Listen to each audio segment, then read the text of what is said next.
comprennent. Ceux qui ne veulent pas comprendre ne comprendront jamais. Et je ne suis pas là pour chercher à faire comprendre à qui que ce soit, quoi que ce soit. Je suis un citoyen sénégalais avant d'être un responsable politique et avant d'être une autorité.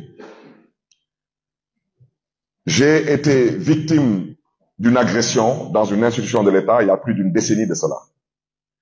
Je voudrais seulement d'abord déplorer que le régime actuel a eu 12 ans pour vider ce dossier, 12 ans. Mais comme par enchantement, à la veille de chaque élection, ce dossier est réactivé.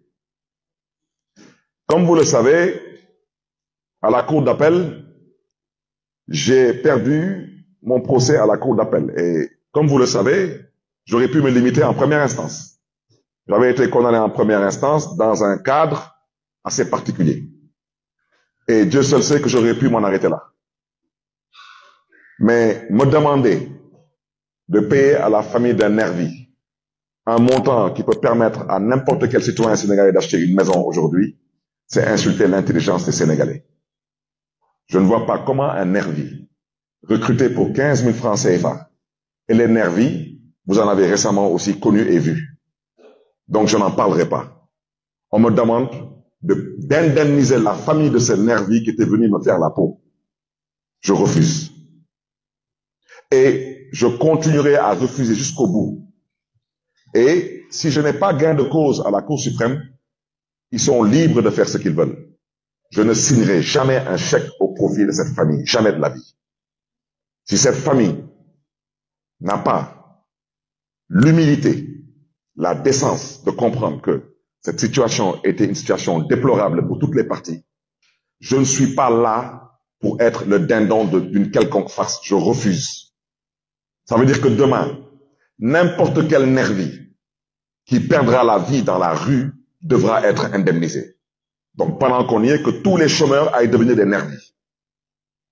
On me dit que je suis poursuivi en pénal. On me dit que je suis poursuivi pour assassinat. Mais en pénal, c'est vous qui portez les charges. À vous d'apporter les preuves. Personne n'a pu sortir l'arme du crime. Et personne n'a pu apporter la preuve que j'ai tué cette personne. J'ai tiré et j'ai bien tiré. Et je le dis et je le répète. Si quelqu'un s'aventure à refaire cela, je referai la même chose. Parce que je ne suis pas entré en politique pour y perdre ma vie. Je suis entré en politique pour apporter ma modeste contribution. Je voudrais inviter la presse à ce stade à deux choses. Premièrement, à dépassionner ce débat.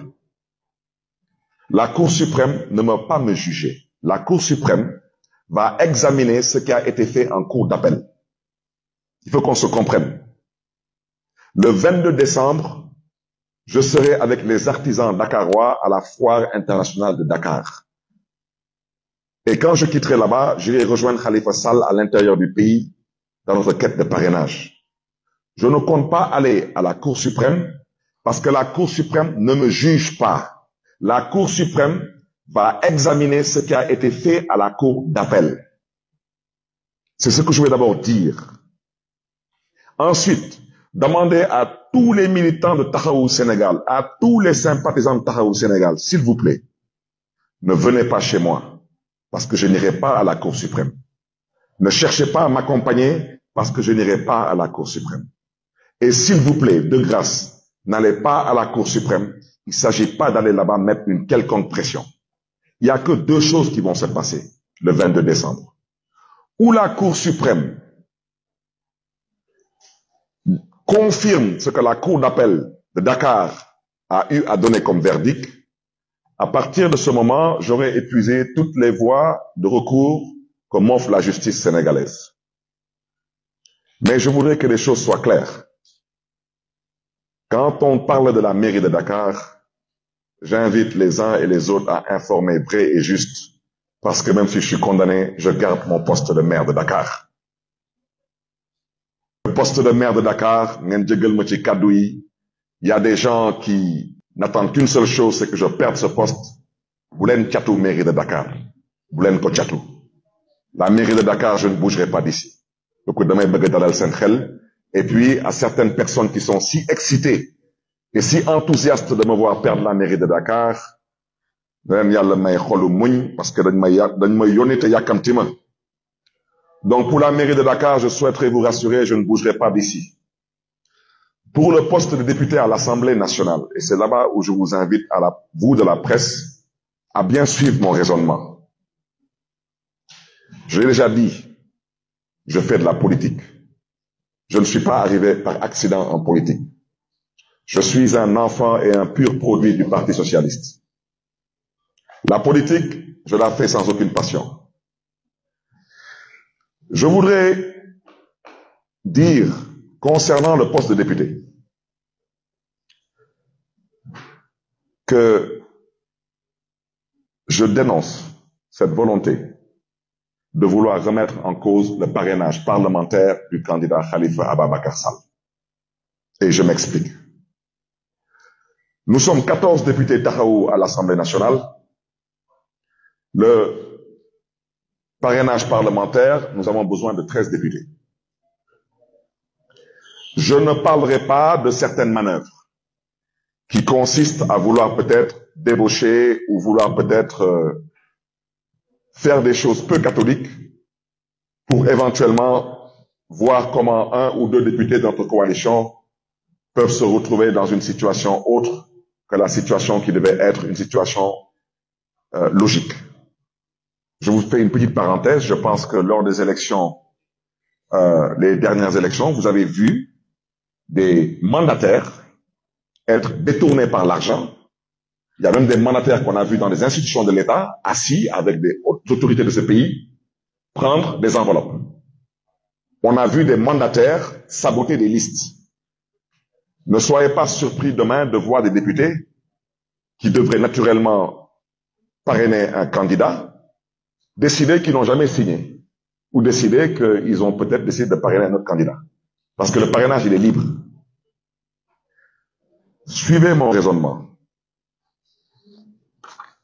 Si la Cour suprême confirme ce qu'a dit la Cour d'appel, il faut d'abord que le ministre de la Justice, au passage, vous me permettrez de saluer Maître Aïssata Tall Sall, parce que c'est d'abord une mère, mais c'est une camarade socialiste qui a été mon avocat en première instance lors du procès dans cette affaire de la fusillade de Mermoz-Sacré-Cœur. Une femme qui m'a défendu bec et ongle, et une femme pour qui j'aurai toujours du respect et de la considération, parce qu'elle m'a toujours défendu au franc symbolique. Aujourd'hui, elle est ministre de la Justice, et je l'en félicite. Je voudrais dire que donc, en cas de confirmation par la Cour suprême de ma condamnation par la Cour d'appel de Dakar,